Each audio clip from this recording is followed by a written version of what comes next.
8ാം class വിദ്യാർത്ഥിക്ക് school ബസ്സിനുള്ളിൽ വെച്ച് മർദ്ദനമേറ്റു. ഇടുക്കി മൂന്നാർ കാർമൽഗിരി സ്കൂളിലെ ബസ്സിലാണ് സംഭവം ഉണ്ടായത്. ബസ്സിലുണ്ടായിരുന്ന മറ്റൊരു സഹപാഠി പകർത്തിയ മൊബൈൽ ദൃശ്യങ്ങളാണ് പുറത്തുവന്നത്.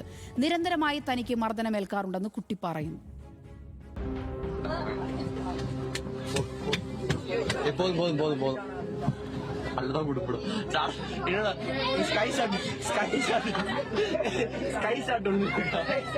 മൂന്നാറിലെ കാർമൽഗിരി സ്കൂളിലെ 8ാം ക്ലാസ് വിദ്യാർത്ഥിക്കാണ് സ്കൂൾ ബസ്സിനുള്ളിൽ വെച്ച് ക്രൂരമായി മർദ്ദനമേറ്റത്.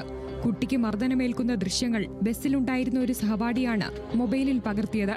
സ്നാക്സ് കൊണ്ടുവരാത്തതിന് തന്നെ എന്നും മർദ്ദിക്കാറുണ്ടെന്ന് കുട്ടി പറയുന്നു. സ്കൂൾ സ്റ്റാർട്ടായത് തുടങ്ങിയ മുതലേ ഞാൻ സ്നാക്സ് കൊണ്ടുവരാൻ പറഞ്ഞിട്ട് കൊണ്ടുപോയില്ലെങ്കിൽ എന്നെ ഇട്ടടിക്കും. പിന്നെ ചുമ്മാ ഇരിക്കുമ്പോൾ വന്ന് അടിച്ചോണ്ട് പോകും.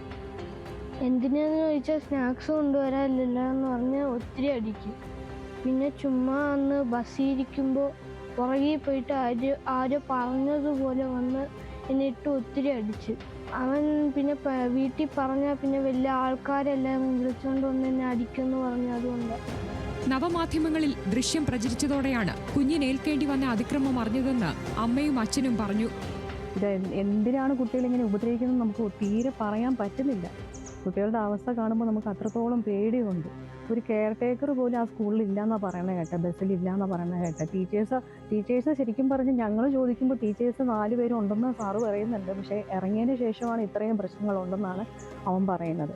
ഇത് ഇപ്പം മാത്രമല്ല, അവനെ സ്കൂളിൽ ചേർത്ത നാളും പോലും ഈ കുട്ടി ഇതുപോലെ ഉപദ്രവിക്കുന്നുണ്ട്. പക്ഷെ ഇത് വീട്ടിൽ വന്ന് പറഞ്ഞിട്ടില്ല. അത്രത്തോളം ഭീഷണി ആ കുട്ടി അവിടെ നേരിട്ടിട്ടുണ്ട്. മുഖ്യമന്ത്രിക്കടക്കം മർദ്ദനമേറ്റ കുട്ടിയുടെ മാതാപിതാക്കൾ പരാതി നൽകി. അതിക്രമം നടത്തിയ വിദ്യാർത്ഥിക്കെതിരെ സ്കൂൾ അധികൃതർ ഇതിനകം നടപടി സ്വീകരിച്ചിട്ടുണ്ട്. ദൃശ്യങ്ങൾ മൊബൈലിൽ പകർത്തി സമൂഹമാധ്യമങ്ങളിൽ പ്രചരിപ്പിച്ച വിദ്യാർത്ഥിക്കെതിരെയും അച്ചടക്ക നടപടി സ്വീകരിച്ചതായി സ്കൂൾ അധികൃതർ അറിയിച്ചു. ന്യൂസ് മലയാളം, ഇടുക്കി.